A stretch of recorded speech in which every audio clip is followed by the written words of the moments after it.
features that will make your field operations even more robust and efficient.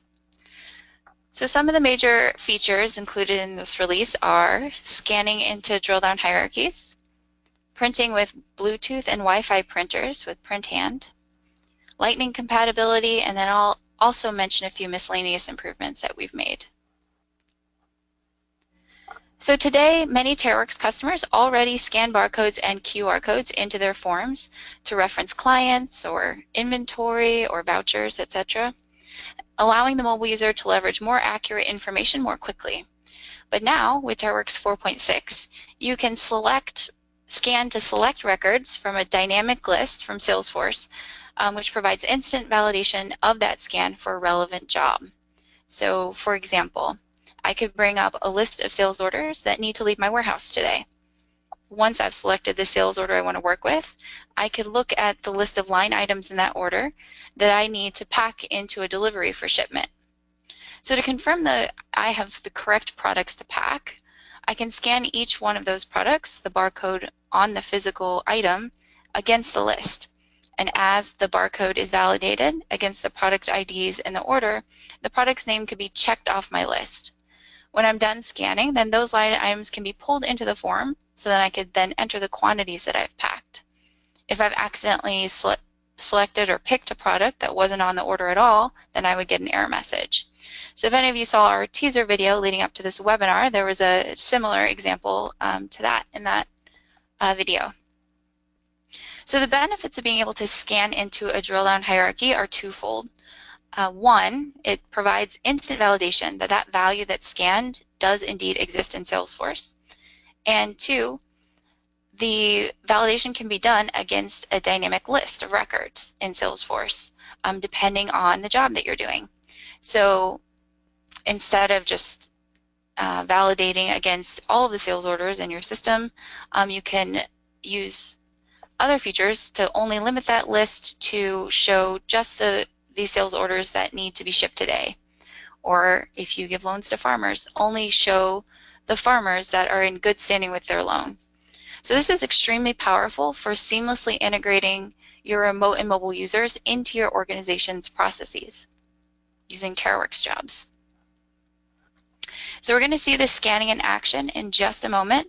First, we're going to touch on printing. I guess before I move forward with that description though, does anyone have any questions before we do printing and then see a quick demo of both?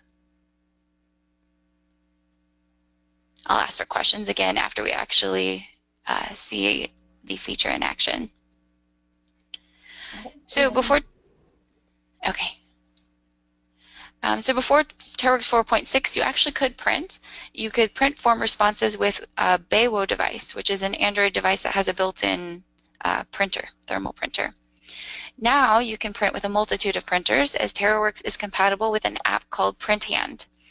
So our new feature allows you to create a physical receipt or printout in the field based on the data that's been entered or collected.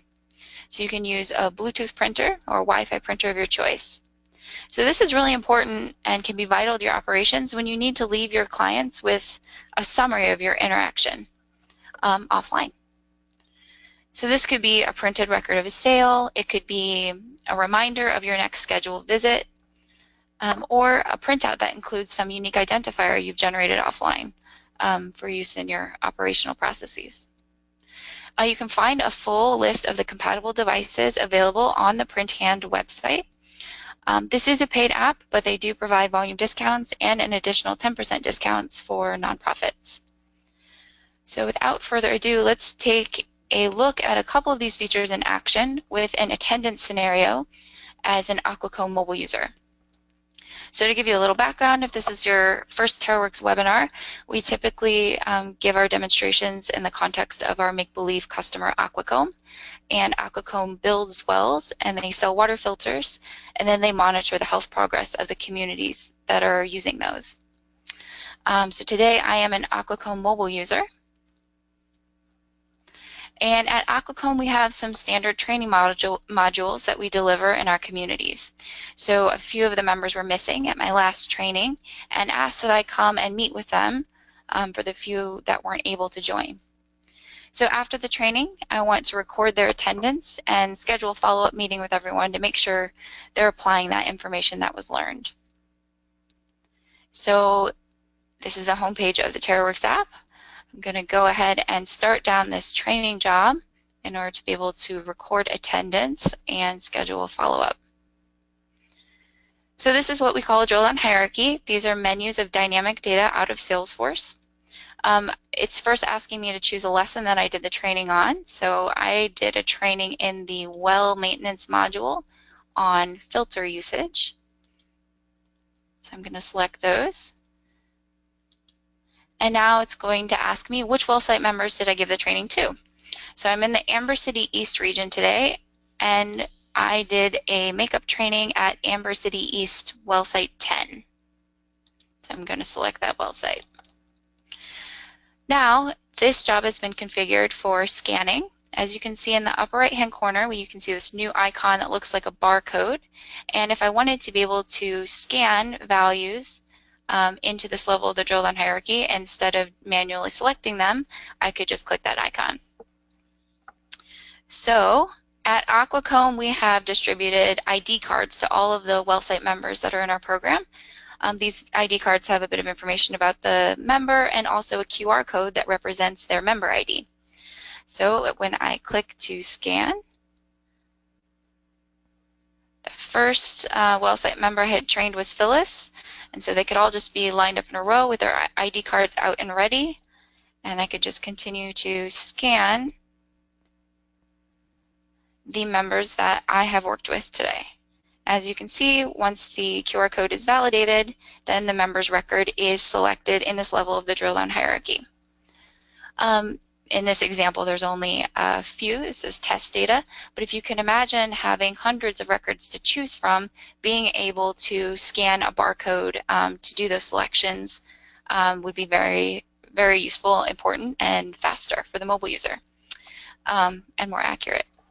Additionally, so this is an example where I'm selecting multiple records at this level in the drill down, but if I was just selecting one, maybe to view information about that particular record, I would automatically be taken to those detail fields like we were in the previous level of the drill down when we were doing a manual selection.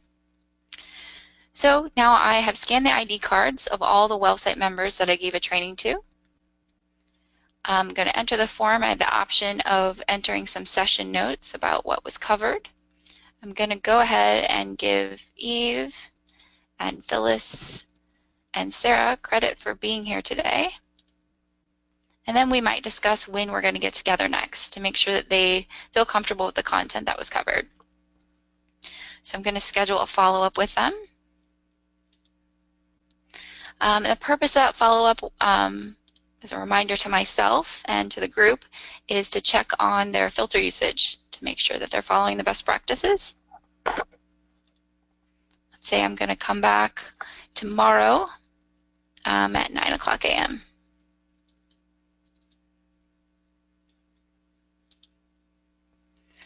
I can say the locations are regular meeting place next to the well site. And just so they know how much time they're going to need to take out of their day, I'll estimate that our chat will be about 45 minutes long. Okay, so now I can not only sync that record into the system, I guess it probably would have been a better example if I was coming back a month from now or 2 months from now, but we also might want to print something so that the individuals that I'm interacting with understand or have a record of when we decided to meet next. So they can go home and add it to their calendars or hang it up in their home so they can remember to come back. So if I wanted to print this information, I could go ahead and click print. The form can be configured to print any of the responses to any of the questions in the form, with a few question type exceptions, which we'll go over. Once I click print, then app Printhand is going to open, and I can choose the printer I want to use and print as many copies as I need.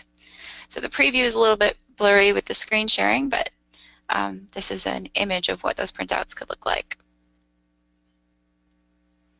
So now let's take a look in Salesforce and see how this job was configured.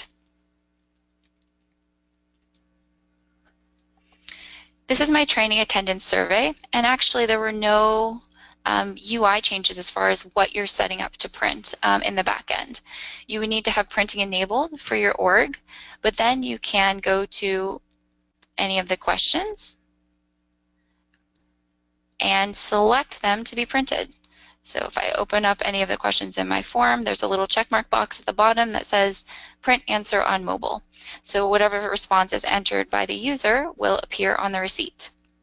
We have, however, had some other features come out since we initially released printing, including dynamic operations and hidden questions. You can print the results of a dynamic operation calculation, which is actually what I did to create that header content. You can also print the contents of a hidden question, so you don't necessarily need to show that content in the body of the form in order for it to show up on your printout. And then on the job side for the scanning, once you upgrade to TaroWorks 4.6, you'll have the option to enable scanning on any level in your drill down hierarchy. So as I said, if we had a notebook that had barcodes for all the lessons I could have given, maybe with lesson plans and other items in there, I could have also enabled scanning for the lesson level or the module level of the drill down hierarchy. And when you're only selecting one record, it'll automatically display all the detail fields for the record that's been scanned. So I could have scanned a lesson and then automatically in the next screen seen the lesson name, description, estimated length, etc. And you can do that for any object in your system. For this particular job, I had set up to scan well site members because we distributed physical well site member ID cards to all of our well site members, and the QR codes contained the value for an auto number field in Salesforce. So this was a member ID that was automatically generated when the record was created. So what's neat about our scanning feature is that I can display one field representing a record and be scanning for a different value associated with that record.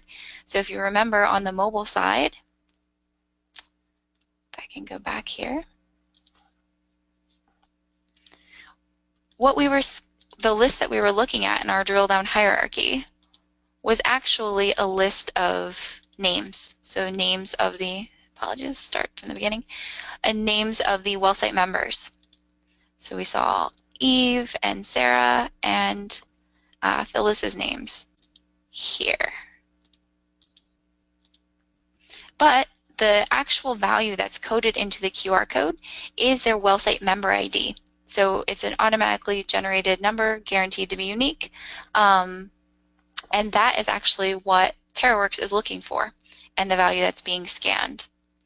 So we set that up in Salesforce by electing the member ID to be the value that is being scanned for, but then we're displaying the member's name, which is something that means more to the mobile user, on the field that's displayed in the record list. All right, and that's how you would configure scanning and printing.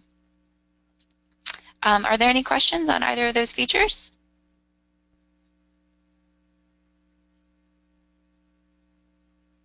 Hey, it looks like Erica's got a question. Erica, I'm unmuting you right now, so. Thanks. Hi, Erin. This is all super exciting. Just a quick question. You mentioned something about as long as you are set up for printing, does that just entail like registering with Print Hand, or is there something else within Salesforce that we need to do? Yeah, so I was actually referring to as a Salesforce side setup. There's a Zendesk article on our site. I think it's 2 quick steps. If you've ever enabled assigning jobs to groups, it's similar. It's just a couple things you need to do to turn on printing in your org.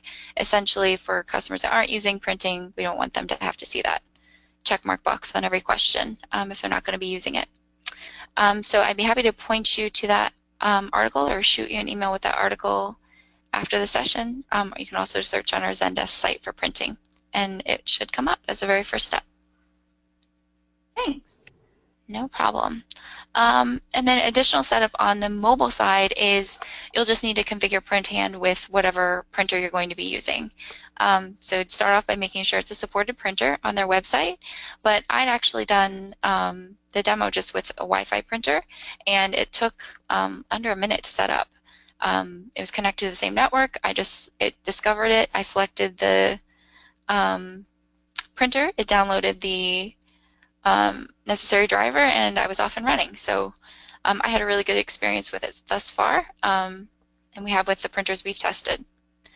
So pretty low barrier to entry with printing, other than purchasing the printers, of course.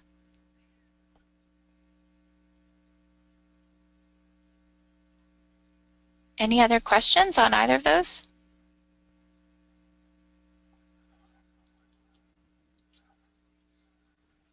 I don't see any. All right, great. We also wanted to mention that we are now compatible with Salesforce Lightning as of TaroWorks 4.6. There are two areas where you're still going to need to revert to Classic as we wait for Salesforce to continue enabling more functionality in Lightning. Those are libraries and user management. So in order to work with the TaroWorks library for a view resource task, then you would need to switch back to Classic, as well as enabling partner accounts for when you're creating your users. So other than that, if your organization is already on Lightning, then you should be able to use TaroWorks as well in that user experience. We've also made a host of additional small improvements in this release, so I'll just quickly call it a few. The first is the ability to be able to create, update, or reference more than 10 times the amount of records that you could previously per job. That new limit is in upwards of 800 records per job for updating and 700 for inserting. Also, if you use drill-down hierarchy filters, so I'll take a step back and just describe that for a second for those of you who don't. Drill-down hierarchy filters allow you on your drill down to choose a subset of records that are on the device to display. So a lot of those scenarios I was talking about earlier that make help scanning be powerful as well, allow you to create process flows essentially on the device. So only show records in a particular stage, or please only show me records that are currently active. Those are the types of filters that you can apply to these dynamic menus of records coming out of Salesforce. So with those drill-down hierarchy filters, we've just added a little assistance for the TaroWorks administrator.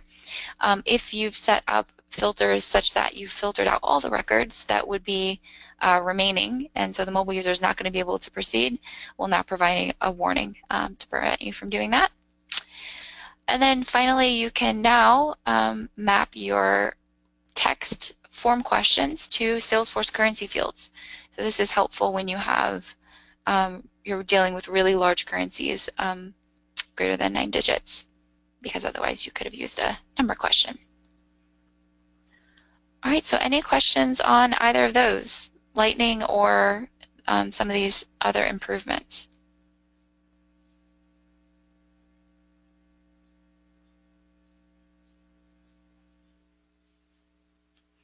All right, if there aren't any other questions, you can shoot us an email if you do come up with some after the session at hello@taroworks.org or support@taroworks.org.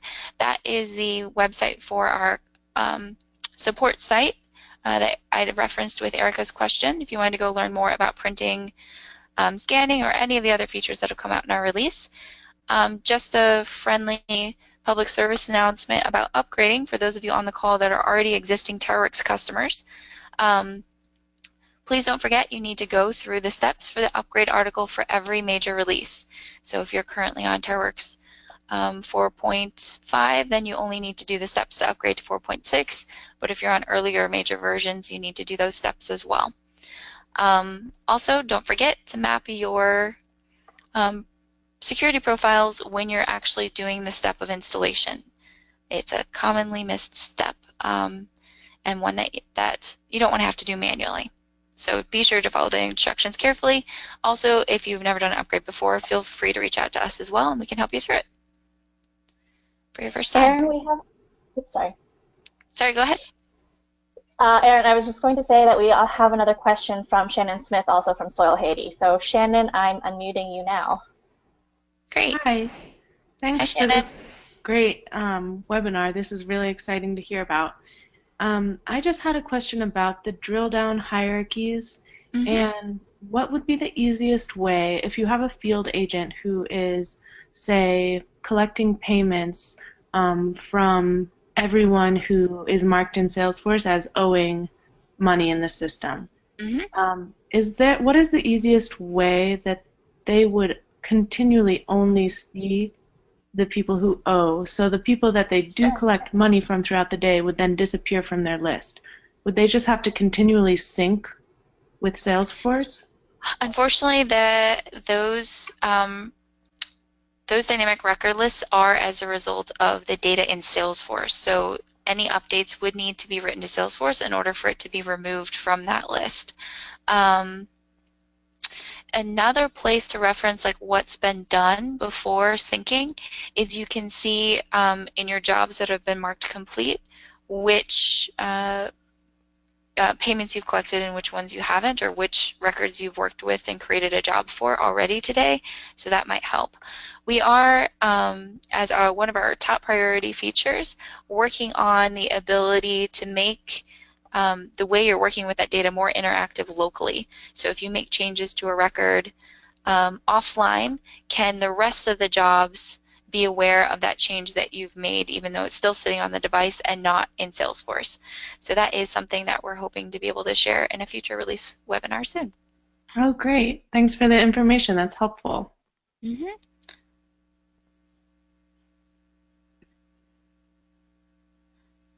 Great question. And to summarize, yes, you would need to sync in order to see records removed from that list as a result of something that that mobile user had done to the record. Okay, that makes sense. Thanks. Thanks for the question. Are there any other questions in the pipe, Elaine? Not right now. All right, if you guys do come up with anything, please feel free to reach out and also explore the information that's on our support site. That's it. Thank you very much for joining, and everyone have a great day. Thanks, everybody. Thanks, Erin. Thanks, guys. Bye.